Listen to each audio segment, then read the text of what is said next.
killing Claudius would not only be easy, but that it was necessary for the good of the empire. After all, how long could Rome last with an idiot in charge?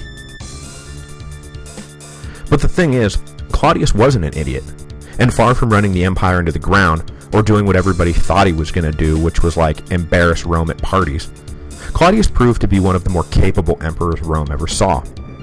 He took an active interest in governance, which is something Rome had not really seen since Augustus had died 25 years earlier. He further strengthened the imperial bureaucracy, ordered targeted reforms be made to the legal system, and every day issued dozens of edicts on a wide range of topics. Rome, in short, had a competent executive again. But the Romans weren't quite ready to accept the notion that Claudius actually knew what he was doing, and most attributed anything halfway intelligent that came out of the imperial palace to be from one of his various freedmen advisors, who were said to have the pliable emperor completely under their thumb. The extent to which Claudius relied on his advisors is probably exaggerated, but there is no denying that the power and influence of freedmen bureaucrats did rise precipitously during the reign of Rome's fourth emperor. It should be noted, though, that the growing power of the bureaucracy was more of a reaction to circumstance than anything Claudius was actively planning to do from the start. Like his predecessors, Claudius had a difficult time getting the Senate to help share in the burdens of government, so he was forced to do everything for himself. But unlike his predecessors, except for Augustus, he actually had an interest in getting things done, so he reorganized the state to make it more responsive and efficient. He created the equivalent of a governmental cabinet and appointed capable freedmen to head the new departments he created. There was a secretary of correspondence, the aforementioned Narcissus, who was probably the closest to Claudius and the most influential. A secretary of justice, Gaius Julius Callistus, who had been an important cog in the plot to kill Caligula. A secretary of the treasury, Marcus Antonius Pallas, who was said to have grown richer than even Crassus by the time of his death. And a secretary of miscellany, Gaius Iulius Polybius, who would eventually be executed for plotting against the emperor. These men acted as the eyes, ears, mouths, and brains of Claudius's administration, and were instrumental in making his reign a successful one. Pallas, for example, apparently did such a good job nursing the empire's finances back to health after Caligula wrecked everything, that the Senate voted him a big fancy award. In most respects, Claudius did his best to emulate Augustus, and he tried mightily to associate himself with the original princeps. Ascending to the throne, he added the name Caesar and Augustus to his own, and even revived the long-forgotten rumor that his father Drusus was actually the son of Augustus rather than Tiberius Claudius Nero. For the most part, Claudius did a pretty good job copying Augustus, from the stable and patient public administration right down to the hectic and distracting personal life, which we'll get more into next week. But to really establish himself as an emperor worthy of the same respect that Augustus had enjoyed, Claudius would have to stray from Augustus's injunction not to expand the empire. Because if he was ever going to be taken seriously, Claudius needed some impressive military victories to go with his bland legal reforms. After surveying the map, it quickly became obvious that the only territory ripe for conquest was the far-flung island of Britannia. The double bonus Britannia offered Claudius image-wise was that he would be following in the footsteps of the great Julius Caesar, who had tried unsuccessfully to bring the island into the Roman fold 100 years before. If Claudius could succeed where Caesar had, in essence, failed, well, that would be a pretty big feather in the new emperor's cap. But it wasn't just about optics and glory. Britannia was also rich with mineral deposits that the Romans had long coveted, and the island was becoming a safe haven for rebellious Gauls who were forever making trouble for Roman administrators in the north. So Claudius looked at Britain and saw an opportunity to A. do what Julius Caesar couldn't do, B. make the empire richer, and C. make the empire safer.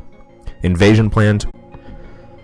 The excuse Claudius needed to invade came in 43, when the king of a Roman allied tribe on the island was ousted from power by an expanding rival tribe. Claudius ordered Aulus Plautius to lead 4 legions across the English Channel and punish the tribes who had messed with a Roman ally. Probably regathering the same legions that had been raised by Caligula just a few years before, Plautius massed his invasion force, which, in addition to the 4 legions, included some 20,000 auxiliaries, on the north coast of Gaul. But as they prepared to sail, a mutiny broke out when the men realized that this time around they weren't just going to be picking up seashells for the emperor. Terrified of what lay on the uncivilized island that, in addition to being populated with monsters, was practically falling off the edge of the world, the men refused to budge. Narcissus, who had been sent to keep an eye on things for Claudius, managed to get things back on track by addressing the men and reminding them of their duty. Apparently, it wasn't his words that actually worked on him. They were just tickled by the spectacle of this former slave addressing them as if he was their leader, as it reminded them of the traditional role-switching games that are played during Saturnalia. The troops agreed to stand down their mutiny. Now, the only really good account we have of the invasion comes from Cassius Dio, who was writing 150 years after the fact, so no one is really sure exactly what happened next. Even simple things like where the fleet took off from and where they landed are in dispute, and it seems like every historian has their own pet theory about whether the Romans landed in Kent, as the traditional accounting goes, or whether it was down by the Isle of Wight, and whether they came in 3 equal divisions or just one big one, or one big one with 2 smaller detachments. I'm not going to get bogged down with these controversies, so I'm just going to say that the Romans were in Gaul, then they got on some transport ships, then they were in Britain. Whatever route they took, and wherever they landed, the Roman invasion of Britain had begun. Now, the locals weren't just going to stand by while their land was conquered by these foreign invaders. 2 brothers, named Togodumnus and Caradicus, who led the tribe that had ousted the Roman allied king in the first place, gathered up a resistance force and set themselves on the banks of the river Medway to prevent the Romans from penetrating into the interior of the island. But as was so often the case, when it came to set-piece battles, the Romans were second to none. Not that they had an easy go of it. The battle that was fought beside the Medway allegedly lasted for 2 days, just that, in the end, as usual, the Romans simply wore their opponents out. The British were forced to retreat to the Thames. The Romans pursued, and a second battle was fought alongside that river, with the Romans again winning. Having secured a safe crossing point on the Thames, which appears to have been the initial strategic goal of the invasion, Plautius sent word to Claudius to join him so the emperor could get in on the action before it was too late. Arriving with reinforcements, including 16 war elephants, Claudius met up with Plautius, and together they pushed into the home tribal territory of Togodumnus and Caradicus, though at some point between the battle on the Thames and the final surrender, Togodumnus appears to have died. Though Caradicus refused to give up, 11 other local kings decided further resistance was suicidal and surrendered en masse to Claudius. Southeast Britain was now in Roman hands, and the occupying force set up a base of operations in a site that they named, and there's no way I'm pronouncing this correctly, Camulodunum, which is today the site of Colchester in Essex County. There is a map of all this posted on this week's episode, so be sure to go to thehistoryofrome.typepad.com and download that. Staying just long enough to bask in the glow of victory, Claudius returned to Rome and celebrated a triumph. While he certainly did more than Caligula had done to earn his triumph, Claudius was no military man and didn't really contribute anything to the victory. It would be a few years yet before Rome would see another emperor who had a respectable military record, as Nero would prove as inept as his immediate predecessors at military affairs. In fact, the man who will emerge from the chaos of 69 AD was actually building his respectable military record in Britain as we speak. The future Emperor Vespasian commanded one of the invading legions, and after the Romans set up a base in Essex, he led his army west all the way to Exeter, extending Roman control over the southern coast of Britain. Another force was sent north, and within 4 years of arriving, the Romans were firmly in command of roughly the territory southeast of an imaginary line you draw between the Severn and Humber estuaries. It's all on the map. With his reforms of the state bureaucracy paying off, and his quest to add a valuable new province to the empire's success, Claudius was off and running. Next week, though, we'll get into the one area where Claudius really was a complete disaster: his personal life. Married a total of 4 times, Claudius was always struggling with the women in his life. The wife he came into office with actually wound up secretly marrying another man behind Claudius's back, so he had to dump her, and then he wound up married to his niece, and she probably killed him. All through his marital problems, Claudius was forced to fend off constant assassination plots, leading him to try and execute more than 300 equestrians and senators during his years in power. It is amazing he managed to last as long as he did.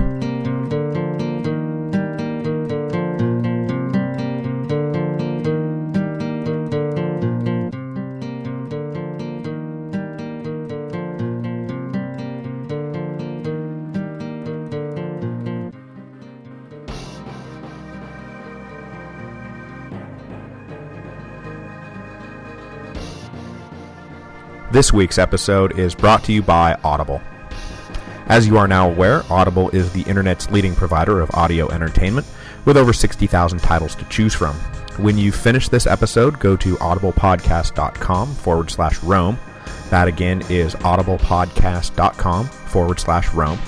By going to that address, you qualify for a free book download just for signing up for the 14-day trial membership. There is no obligation to keep continuing with the service, and you can cancel at any time and keep the book that you downloaded. You can also keep going with one of their monthly subscription options and always get great deals on future audiobook purchases. This week, I'm going to recommend picking up Roman Lives by Plutarch, which goes back a bit in time from where we are, but definitely was a source for information on Cicero and many other of our old friends. Just remember to go to audiblepodcast.com/Rome so that they know who sent you.